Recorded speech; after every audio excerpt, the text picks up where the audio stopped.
Halo, Assalamualaikum warahmatullahi wabarakatuh. Perkenalkan, nama saya Yini Salsabila dengan NIM 2021-03-03-036, mahasiswa keperawatan Fakultas Ilmu Kesehatan Universitas Esa Unggul. Baik, di sini saya akan membawakan sebuah materi dari mata kuliah Bahasa Indonesia, yaitu Sejarah Perkembangan Bahasa. Saya lanjutkan ya pembahasannya. Yang pertama, pada pembahasan pertama yaitu asal-usul lahirnya bahasa Indonesia. Jadi, bila kita lihat ya dari catatan sejarah, akar dari bahasa Indonesia itu adalah bahasa Melayu. Pada zaman dahulu, warga Indonesia itu menggunakan bahasa Melayu sebagai lingua franca. Apa sih lingua franca itu? Lingua franca itu merupakan bahasa penghubungan. Nah, pada setiap harinya, dalam berkomunikasi ataupun berdagang, mereka itu menggunakan bahasa Melayu. Bahkan, para pedagang yang berasal dari luar Nusantara pun juga ikut menggunakan bahasa Melayu. Nah, kemudian pada zaman Kerajaan Sriwijaya, bahasa Melayu itu juga diresmikan ya sebagai bahasa kenegaraan. Bila ditanya kenapa sih bukan bahasa Jawa atau bahasa Sunda, karena bahasa Melayu itu merupakan bahasa yang mudah dipahami ya, dan tidak mengenal tingkat tutur kata. Nah, sebagai pembuktian, yaitu terdapat beberapa peninggalan sejarah ya yang ditemukan, yaitu pertama seperti prasasti Talang Tuwo yang ditemukan di Palembang. Ini gambarnya ya, yang berwarna coklat. Kemudian yang kedua ada prasasti Kedukan Bukit, sama dia ditemukan di Palembang. Gambarnya di samping Talang Tuwo nih yang berwarna putih ya. Yang ketiga ada prasasti Kota Kapur berbentuk lonjong nih, ditemukan di Bangka Belitung. Yang keempat yaitu ada batu nisan di Minyak 7 atau di Aceh ini ya ditemukannya. Ini merupakan peninggalan Islam ya kalau yang batu nisan. Sedangkan yang lain ini seperti prasasti Talang Tuwo, prasasti Kedukan Bukit, dan prasasti Kota Kapur merupakan peninggalan dari Kerajaan Sriwijaya. Selanjutnya yaitu ada pembahasan proses peresmian bahasa Indonesia sebagai bahasa persatuan. Jadi demi kepentingan bangsa, para pendahulu itu menyepakati untuk membentuk bahasa baru sebagai simbol dari negara kita, negara Indonesia. Kemudian melalui peristiwa Sumpah Pemuda yang terjadi pada tahun 1928, akhirnya diresmikanlah bahasa Indonesia sebagai bahasa persatuan melalui ikrar yang ketiga ya, yaitu kami putra dan putri Indonesia menjunjung tinggi bahasa persatuan bahasa Indonesia. Selanjutnya pada peristiwa Kongres Bahasa Indonesia. Kongres Bahasa Indonesia itu adalah pertemuan rutin 5 tahunan yang diadakan oleh pemerintah dan praktisi bahasa dan sastra Indonesia untuk membahas bahasa Indonesia dan perkembangannya. Maksud dari perkembangannya itu yaitu seperti pembentukan ejaan-ejaan lah, ejaan-ejaan baru gitu.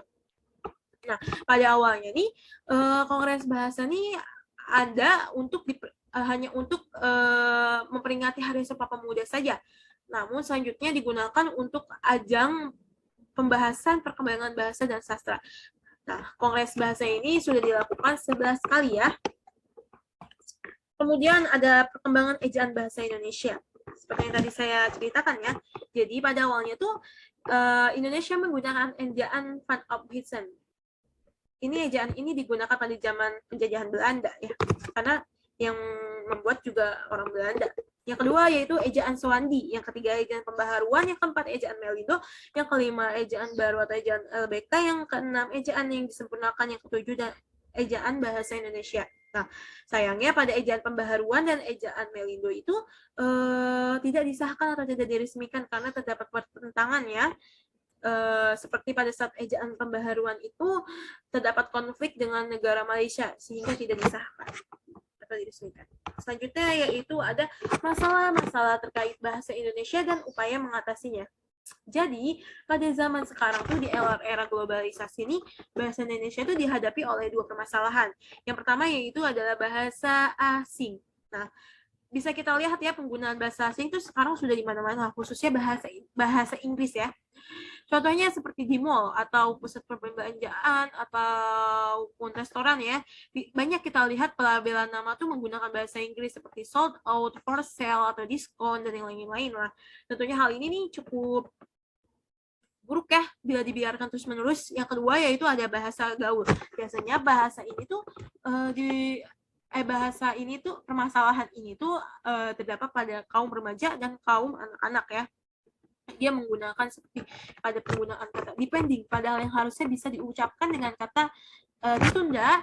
Kemudian ada santuy yang merupakan plesetan dari santai, dan yang lain-lain. Biasanya mereka nih sayangnya menggunakan bahasa ini tuh hanya untuk agar terlihat kekinian, modern, ya. Lalu bagaimana sih upaya-upaya untuk mengatasinya? Nah, sangat disayangkan ya. Padahal para pendahulu kita itu sudah berjuang untuk melahirkan bahasa Indonesia. Namun faktanya pada zaman sekarang banyak kaum muda-mudi dan anak-anak itu tidak menghiraukan atau tidak memperdulikannya. Padahal mereka ini merupakan para penerus bangsa ya, yang seharusnya sadar gitu akan keberadaan bahasa Indonesia. Nah, untuk mengatasi masalah-masalah yang tadi sudah saya sebutkan, yaitu diperlukan pertama, membiasakan diri untuk menggunakan bahasa Indonesia. Ingat ya. Yang kedua, tidak menggunakan bahasa asing secara berlebihan. Jadi biasa saja. Misalkan tujuan kita hanya untuk pembelajaran, ya sudah kita bataskan itu hanya untuk pembelajaran saja. Ya. Yang ketiga yaitu ada meningkatkan rasa kebanggaan dengan menggunakan bahasa Indonesia. Jadi kita tuh harus bangga dengan penggunaan bahasa Indonesia ya. Yang keempat, yaitu menambah wawasan dengan membaca artikel-artikel mengenai sejarah bahasa. Nah, poin yang keempat ini kenapa? Karena bila kita membaca artikel-artikel mengenai sejarah bahasa tuh, kita bakal tahu ya para perjuangan-perjuangannya tuh bagaimana akan kelahiran bahasa Indonesia ini. Sehingga kita bisa menumbuhkan kesadaran ya, kesadaran akan hal tersebut ya.